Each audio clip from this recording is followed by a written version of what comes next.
સુરતમાં 7 વર્ષની બાળકીની દીક્ષા કોર્ટે મોકૂફ કર્યાનો મામલો। દીકરીની માતાએ પોતાના પતિ પર લગાવ્યા છે ગંભીર આરોપ। દીક્ષા અપાવવા માટે પિતા હતા તૈયાર તેવું દીકરીની માતાનું કહેવું છે।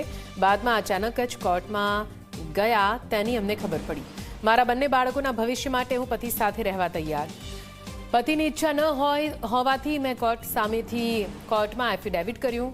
2 ફેબ્રુઆરીએ ફેમિલી કોર્ટમાં વધુ સુનાવણી હાથ ધરાશે।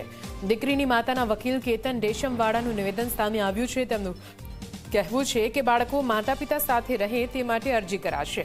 દીકરીના પિતા પોતાની પત્ની સાથે દીક્ષાની અનુમતિ માટે ગયા હતા। દીકરીની માતાએ પુરાવા તરીકે તમામ ફોટા જાહેર કર્યા।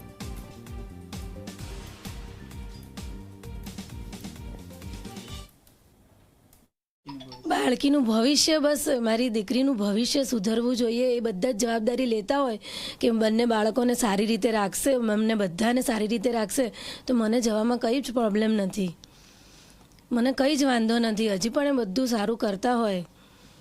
એમની સંમતિ પહેલાં હતી અને હવે નથી તો મારે કરવાની થતી નથી। મેં કોર્ટને સામેથી એફિડેવિટ આપી દીધી છે કે અમે દીક્ષા કરવાની મારે નથી આવતી, પતિની સંમતિ હશે તો જ મારે આગળ કરવાનું વિચારવાનું, તો જ અમે સાથે કરશું। બાળકને લઈને જે દીક્ષા સંદર્ભેની કોર્ટમાં અરજી કરવામાં આવી છે એમાં મુખ્ય અરજી છે પિતાને વાલી તરીકે નિમવા અને કાયમી ધોરણે બાળકીનો કબજો આપવા બાબતની મુખ્ય અરજી છે। એમાં એક વચગાળાની અરજી એવી આપવામાં આવી છે કે બાળકીનો જે દીક્ષાનો કાર્યક્રમ છે એની ઉપર સ્ટે આપવામાં આવે।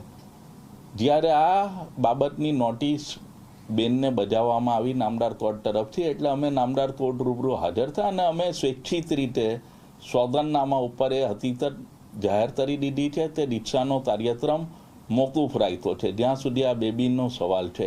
અને ફેબ્રુઆરીમાં જે આ બેબીનો દીક્ષાનો કાર્યક્રમ થનાર છે એમાં આ કાર્યક્રમ હવે થશે નહીં।